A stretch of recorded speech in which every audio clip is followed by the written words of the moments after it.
Okay, all right, so today we covered various amounts of footwork, okay? So we started off with some warm-up footwork, okay? Started off with the compass footwork, we started off with step and slide and push step in north, south, east, west, and then we also did the diagonals, okay? So northeast, southeast, southwest, northwest, okay? And then we did some lateral footwork just to mix things up, so we did a quick step as well, right? So you start to work different directions of motion, okay? Then on top of that, we added the inverted hook kick, okay? We did the inverted hook kick with the lead, we did the inverted hook kick with the rear, right? And then I posed a very specific challenge, and that challenge was I wanted you to find out, by experimenting with different types of footwork, the step and slide and the push step, moving in an east-west direction, which inverted hook kick works most effectively on the lead or the rear. The key questions were why, when, how, and what, okay? So this was the challenge for today, or the hypotheses that we were trying to pose. So key question is, what did you find? What did you discover? What did you learn? Okay, so when you're ready, you can put your hands up to offer your insights. Gerbs. Depending on whether you choose a lead or rear kick, it depends what stance the other person's in. Okay, perfect, right? So your opponent's, I want to just make some notes here. Opponent's stance, okay, is a dependency. Okay, good. Well done. All right, so whether in the lead or the rear, okay? All right, what else? I thought generally if you move into the east, the rear is easier, or if you move into the west, the lead's easier. Okay, so you found certain kicks, whether it's off the lead or the rear, were more effective if you were moving in specific directions, okay? Right? Is there a rule of thumb that works with that? Or a Jeet Kune Do principle that works with that?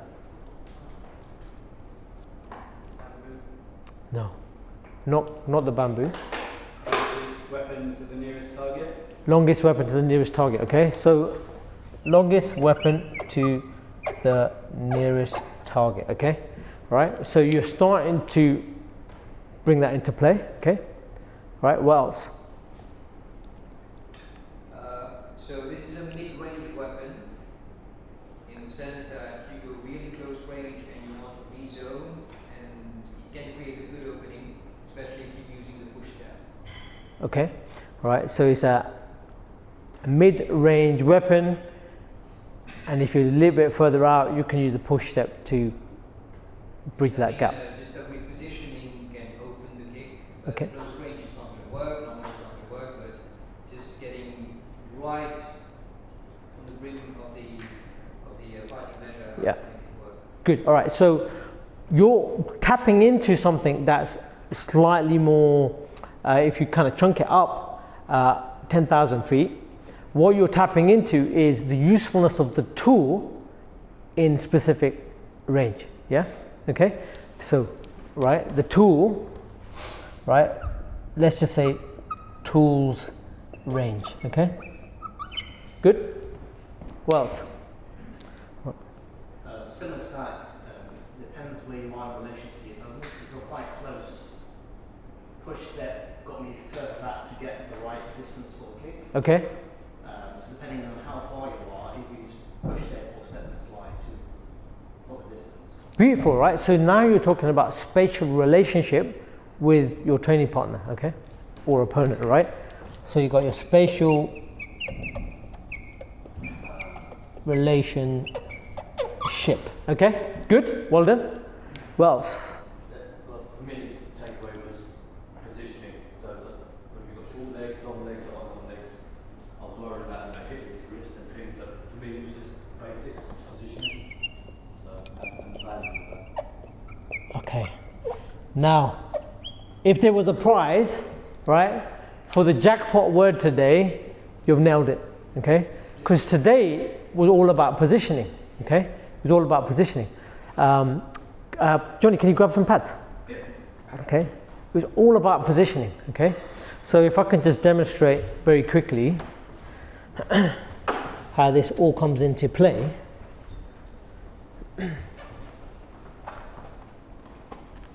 So we started off with the inverted hook kick. So if you come here, right, if you go there, right. So start off with the inverted hook kick right from here, okay, right there, okay, right. We could do the other one, right. So we do the inverted hook kick from here, all right. Then we started to look at moving from east to west, okay.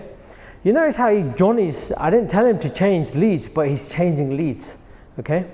Right, so we went from if I start here and I move this way, okay, so I'm here, I'm there, okay, right, but I have to be outside to come in to do it that side, all right, make sense, right? So once again, I've got to be outside because this is his outside, his internal weapons on this side, this is his inside, this is outside, I've got to get in, okay, I get in and then go, okay, because then this weapon comes into play. Right? Similarly, same thing there, okay? If I'm on the inside, but I'm away from the weapons, I need to step in, okay? So I've got to step in and then execute this, okay? So I'm here, 1, 2, here, okay? Or I've got the option, right, to do the push step. So how did you figure out how this works on a push step? So the push step is this movement, okay? Right?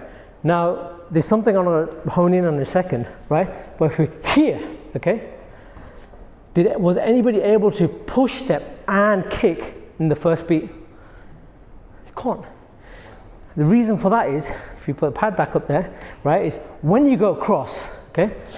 This foot has to land in order for you to do the kick, okay? Otherwise, you're push stepping and you can't talk in that way, okay? So you add a beat. So you're here, 1, 2, and then kick on the third, and then retract and recover on the fourth, okay? Right, so what you'll find is some of the movement facilitates a 1 beat motion on the strike, okay? So if we say, so then we start to look at the northeast, southeast, southwest, northwest, okay, so the diagonal motion, okay, right? So on the diagonal motion, right, in order for me to move diagonally, if I start off, I've got to be slightly off center, okay? This is when I'm in line with him, but I'm still far out, okay? Make sense? So if I start off here, in order to move diagonally, I can get into range and then do the kick, okay? So when I'm here, I can push it, right? And fire that kick, or step and slide and do it, okay? So you've got to be a bit further out. Okay, you pick that up. Then the other thing that we looked at, okay, so if I just do it on that side, right, is what happens if you're in close, right? And I'm going to go southeast, right? This time I've got to step back, okay? Well, if I start here, I've got to step back and then go, okay? Right? So I'm here, or I can push step. As I push step, go there, okay? Just make sure the pads are growing high, okay? So again, from here, I push step and then do the kick, okay? Right? So in order to retreat, you would retreat for what reason? The spatial relationship between you and your opponent is where? Too close. So you're creating space, right, to enable that weapon, right? And if you're further out, you need to bridge the gap by advancing, whether it's by advancing or moving to the east or moving to the west, depending on which direction you need to move in, right? Okay, make sense? So hopefully you guys those kind of ideas start to click, right? You think about Jeet Kune Do is it's simple. But at the same time, the bad thing about Jeet Kune Do is simple, right? Bruce was off the ilk that, I do not fear the man that's practiced 10,000 kicks once. I fear the man that's practiced one kick 10,000 times. You only really practice one kick, the inverted hook kick, or the quad kick. and you practice it on your lead and your rear. But you just changed one key variable, and that is what that young man just said over there. Jay just said positioning. It's all about positioning, okay? Thank you, Johnny. Okay, it's all about positioning, okay?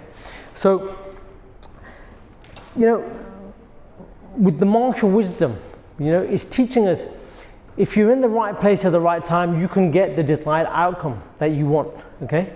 But if you're in the wrong place at the wrong time, chances are you're not going to get the desired outcome, and you're possibly going to get hit and hurt. So you've got to be careful, right? But at the same time, being in the right place at the right time means that you need to be ahead of the curve, right? It means that you should be in a position where you're orchestrating and directing the fight. Because if you're not, then you're chasing. You're on your back foot. If you're on your back foot, you're in a defensive catch-up position, right? In other words, you've got to do something to get back ahead so that you can orchestrate the fight, right? But what happens when you're in the wrong place at the wrong time? Like I said, you can get hit and hurt. Now, the thing is, the daily life application of this is exactly the same, right? You're in the right place at the right time, you're going to get a favorable outcome. You're in the wrong place at the wrong time, chances are you're going to get an unfavorable outcome, okay? So it's up to us to start to become aware of our positioning.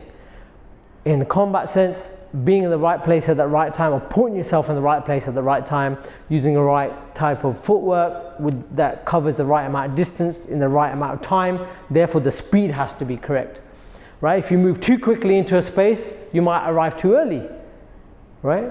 If you move too slowly, you might arrive too late.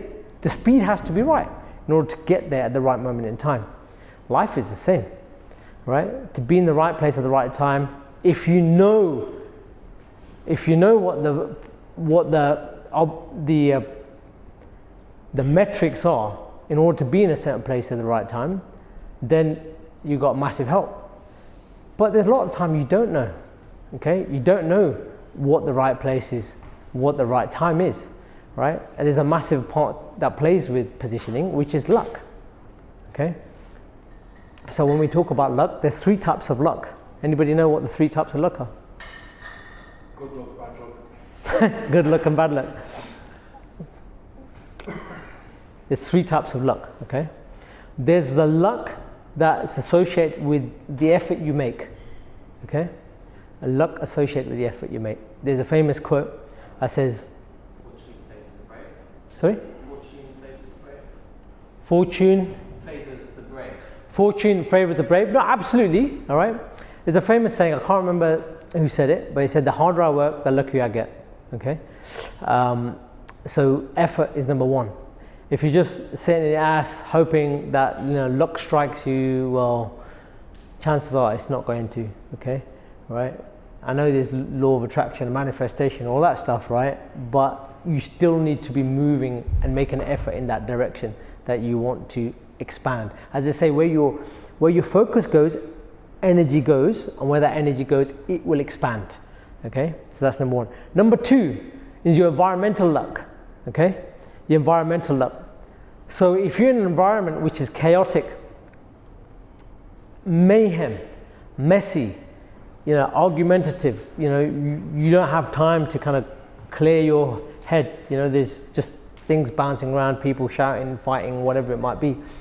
Very difficult to concentrate and to focus your energy into one thing because it's distractions. It causes all sorts of, you know, negative emotions, right? Get yourself out of that environment, okay? If you live in a bad area, work towards getting yourself in a good area. You'll be surprised how it just changes everything, okay? So environmental luck, the space that you're in, there's Feng Shui or Vastu Shastra, which is the ancient Indian art of Feng Shui, which is where Feng Shui comes from, I believe. It's about energy in your space. If you've got your place set up, your home and the environment is set up so that the energy is not flowing nicely, then it's going to affect your environmental luck. So that's got a massive part to play with it as well, right? So just something for you to think about and go and, research in your own time. And then the third one is your cosmic luck. This is a luck that you're born with, okay? You can't control that. Completely outside of your control. The first two you can control, your effort and your environmental luck to a certain degree, okay? If you don't have the resources, well, you might not be able to move where you live, but you can set up your space so that it's maximizing the energy or the chi in that space, okay? But your cosmic luck, you can't dictate that. You can't do anything to change that. It just is what it is. You're born with it. It's going to play out the way it's going to play out, right? Everybody knows somebody that's very lucky. Whatever they lay their hand to, bang, just kind of like Midas touch, it just turns to gold, right? And there's others that everything they touch turns to shit, right? We all know these people, right? But luck changes, right? Somebody that's got bad luck, it can turn to good luck. Someone that's got good luck can turn to bad luck. It just depends on their luck, who knows? So that's a big part of it, okay? But coming back to your positioning, right? Luck plays a big role with all of that. But in combat, you can't rely on luck, okay? You can't rely on luck, right? Yes, it just takes a blink of an eye to get hit and knocked out. I get that, right? But you still must make that effort to make sure you cultivate your tools, your footwork, your structure, right? Your tools, develop those so that you can execute them with proficiency and competency, okay? So martial arts is allowing us to tactfully and strategically orchestrate and direct our fight the best we can, right? So just be mindful of that. As you're orchestrating your own fight in a combative setting, daily life application is very similar. You can influence people in order to get the outcomes that you want. Now there's 3 types of influence. Do you know what they are? Well, they say the 3 circles of influence. 3 circles of influence. Private circle is like private circle, then the private. I think it's private victory and public victory. Is it in this? Private circle, public circle. Then what's the third one? It's basically just a combination of the 2. Come on. You've got the right idea, but the wrong terminology. Yeah. Yeah, whereas like the circle of control, the circle of influence, and the circle of concern, that stuff. You could put it that way? Is it the circle of competence? No. By Warren Buffett now? No. Is it direct, indirect, and then another? Yes, right? So you got the inner circle, which is the circle of direct influence. What can you directly influence, right? Then you got the circle that circle's in, which is the circle of indirect influence. What can you influence through somebody else or through something else? And the third one, which encompasses the other 2 circles, is the circle of no influence. That's where you should be spending no energy. It might concern you, but you can't do anything about it, right? So it's really pared back model in the sense that what can you actually impact, right? Yourself, indirectly, and if there's nothing, don't spend any energy on it. Even thinking about it is pointless because you can't influence it, okay? Can you influence wars or stopping of wars, should I say, right? Unless you know somebody that's going to, pull resources out of a certain nation and stop the killing and the murders, then you should be encouraging, the saving of lives. But most people don't have that influence. So what's the point of worrying about it? What can you do other than maybe you can directly or indirectly do aid work, for instance, okay? Just to give you an example. So it comes back down to, in a combative sense and a daily application sense, is the same mechanic that's going on. Is when you were working with your partners and you were trying to figure out where you needed to be, your positioning, you were doing the same thing. You were going through an assessment process, okay? You're assessing your situation, you're assessing where your opponent is in relation to that, and then figuring out what the corresponding action is going to be. Which weapon are you going to use? You're going to use a lead inverted hook kick, rear inverted hook kick. Which one's most effective? Which side can you actually execute on? Is that tool redundant? But this one's actually in play. So when you start to think about this, all of a sudden you start to realize what works in certain positions and what doesn't work in a certain position, right? And that's ultimately what it boils down to. So, in summary, is what's the best position for the best outcome given the circumstances and the resources that you've got. That's what this is teaching us. Let me repeat that again. What's the best position possible for the best outcome given the circumstances and the resources that you've got? Okay? Your resources in a combative sense is how good are you at using your weapons? Do you actually have that kick or don't you have it? Some of the beginners are working on the kick, they don't have the kick, so they're developing the kick until they can actually use it. But those people that know how to do the kick or were a bit more ambitious and wanted to try and use the kick, they will try to be resourceful with that movement, with that tool, okay? Make sense? But daily life is the same thing, right? What resources have you got in order to put yourself in the best position given the circumstances that you're in, okay? And I'm not saying go ahead and gamble your resources in any situation to get the best outcome, because if it's a gamble, it's a gamble. Calculated risk, okay? Calculated risk. Combat is a calculated risk, right? You know where you are in relation to your opponent, you know your positioning, you need to adjust accordingly. Likewise, in daily life, you need to go through the same process as well, right? So hopefully you can start to see how martial arts, the movement that we practiced and the positioning teachings that you learned today is actually directly translating to you positioning yourself in life on a daily basis, all right? So I want you to take that away as your key learning for today. Positioning is key, all right? Positioning is key, all right? So on that note, we're gonna close up and bow out, okay? Thank you, Johnny.